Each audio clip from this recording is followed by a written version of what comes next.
Hello, Mr. President. Nice to see you. Salam alaikum. Nice to see you again, exactly, please. Welcome to CNN. Thank you for doing this for us. I want to ask you what it feels like to be what some people have called the it man of this UNGA. Highly anticipated. You seem to be the focus of attention. And unusually for Iranian presidents, people are looking at you with some at least cautious optimism. What does it feel like to be in this position?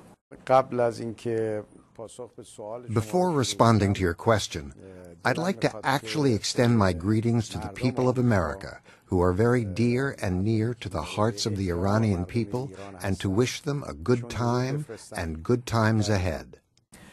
There was a lot of expectation, maybe too high expectations, that you and President Obama might at least shake hands today at the United Nations. Nobody thought there was going to be a formal meeting, but perhaps that you would at least say hello, shake hands, break the ice. But you didn't. Why didn't you? There were some talks about it, in fact, to perhaps arrange for a meeting between President Obama and myself, so that given the opportunity we can talk with each other. And preparation for the work was done a bit as well. The United States declared its interest in having such a meeting, and in principle, Iran could have, under certain circumstances, allowed it to happen. But I believe we didn't have sufficient time to really coordinate the meeting. But speaking of the ice breaking that you mentioned, it's already beginning to break because the environment is changing, and that has come about as a result of the will of the people of Iran to create a new era of relations between the people of Iran and the rest of the world. Are you authorized to start talking, negotiating with the United States? Are you authorized by the Supreme Leader back in Iran?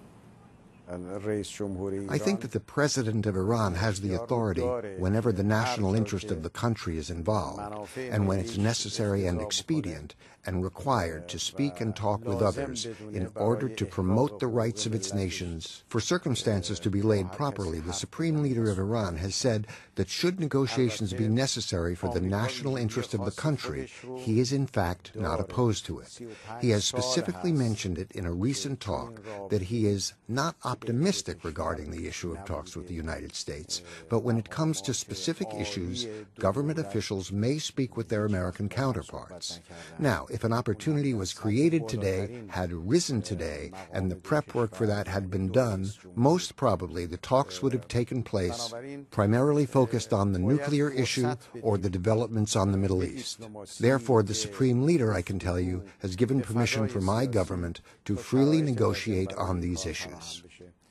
One of the things your predecessor used to do from this very platform was deny the Holocaust and pretend that it was a myth. I want to know your position on the Holocaust. Do you accept what it was? And what was it? I've said before that I am not a historian, and that when it comes to speaking of the dimensions of the Holocaust, it is the historians that should reflect on it.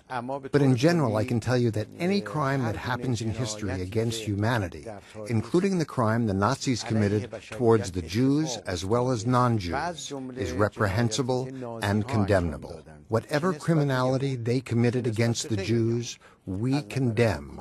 The taking of human life is contemptible. It makes no difference whether that life is a Jewish life, Christian, or Muslim. For us, it is the same.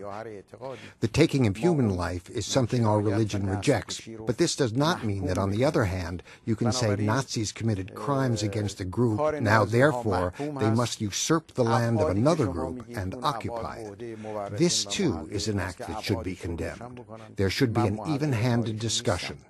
And finally, can you give me a sentence in English that you would like to say to the American people? I would like to say to American people, I bring peace and friendship from Iranians to Americans.